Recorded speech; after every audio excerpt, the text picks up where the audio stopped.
Hello everyone, welcome back to the third lesson of Ode to Autumn by John Keats. Let us have a quick recap of what we have learned in the last class. We have seen that the poem consists of three stanzas of 11 lines each. First stanza presents autumn season as a close friend of the sun. We have gone through that. Second stanza presents autumn season as a beautiful woman. Third stanza tells about the sounds heard during the autumn season. We have gone through the first stanza in the last class. Now let us move on to the second stanza. As I have already told you, second stanza presents autumn season as a beautiful woman or a goddess. See this painting, which can be taken as an illustration of the second stanza.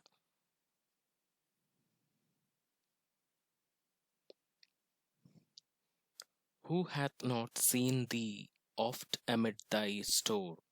Sometimes whoever seeks abroad may find thee sitting careless on a granary floor, thy hair soft lifted by the winnowing wind, or on a half-reaped furrow sound asleep, drowsed with the fume of poppies, while thy hook spares the next swath and all its twined flowers. And sometimes like a gleaner thou dost keep steady thy laden head across a brook, or by a cedar press, with patient look thou watchest the last oozings hours by hours. This is the second stanza. Let us examine line by line. Line 12. Who hath not seen thee oft amid thy store? Let us see what is the meaning of it.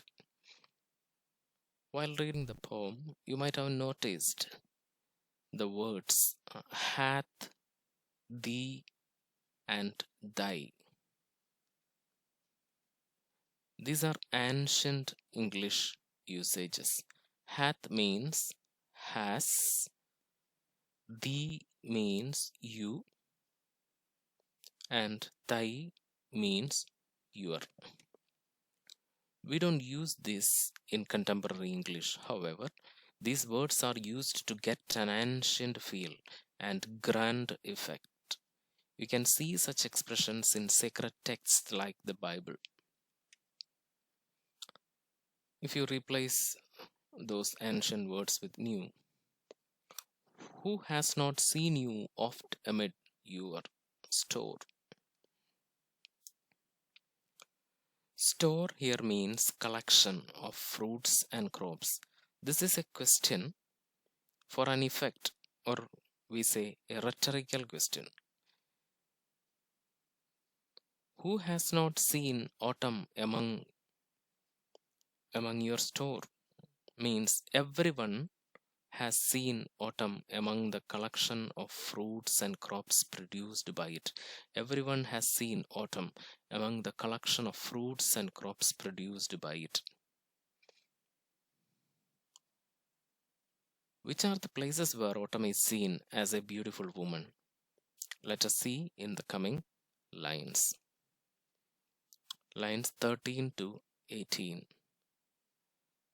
Sometimes whoever seeks abroad may find thee sitting careless on a granary floor, thy hair soft lifted by the winnowing wind, or on a half-reaped furrow sound asleep, drowsed with the fume of poppies, while thy hook spares the next swath and all its twined flowers.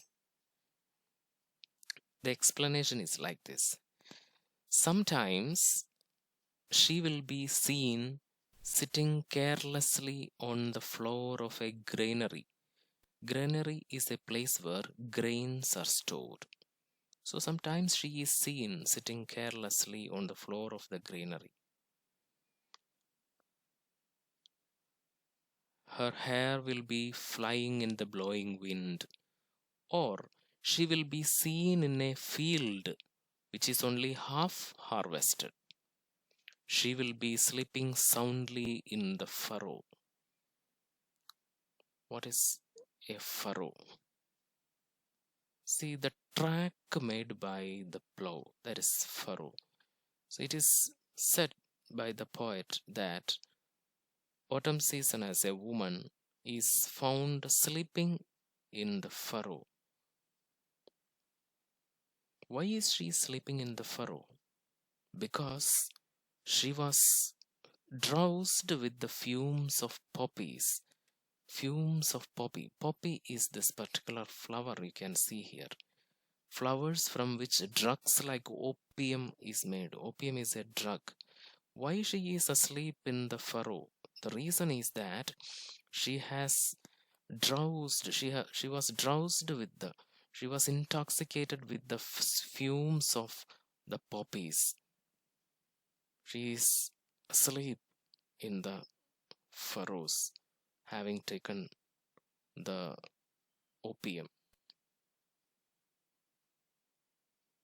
She was resting after leaving the twisted flowers with the hook. Hook means the sickle used for harvesting. So she has completed the harvesting, and after that, she had taken the fumes of the poppy flowers, which are used for making opium, and as a result, she is sleeping in the furrows. Let us see the lines once again.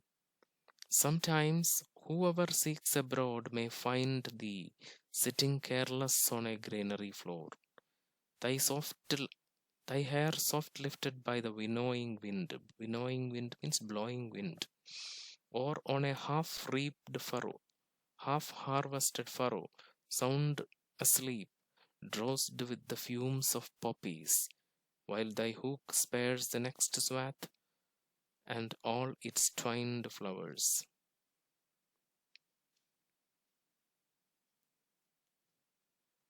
Lines 19 to 20. And sometimes, like a gleaner, thou dost keep steady thy laden head across a brook, or just like a gleaner. Gleaner is a person who came to collect the remaining crops and fruits after the harvest. So, just like a gleaner, she will be sleeping by the side of a small river, laying her steady and heavy head. So, another possibility is that she will be sleeping by the side of a small river, just like a gleaner, just like a person who came to collect the remainings of the crops. Another place where this woman can be seen is or by a cider press with patient look thou watchest the last oozings hours by hours. You, you can see this image. This equipment is called cider press. Cider press is used for crushing apple juice. Crushing juice out of apple. It is a drink made using apple. So you may see this woman who is autumn season beside apple press waiting patiently the last oozings of the apple juice hours by hours, or she will be waiting patiently for hours by the side of a cider press to watch the last drop of apple juice oozing out. Cider, it is also called cider as well. Cider is also used. So if you summarize this stanza, it will be like this. Autumn can be seen as a woman among her collections. Okay. Then by number 1, 2, 3, and 4, the places where this particular woman, that is the personified form of autumn, is seen is described. 1. Sometimes sitting on the floor of the granary with her hair flying in the wind, or drowsed with the fumes of poppies, she will be sleeping in a furrow after the harvest. 3. Or she will be sleeping by the bank of a small river, just like a gleaner. 4. Or she will be waiting patiently by the side of a cider press for the last drops of apple juice oozings. So that is the contents of the stanza. Read the second stanza after watching the video. We will move on to the third stanza in the next class. Thank you.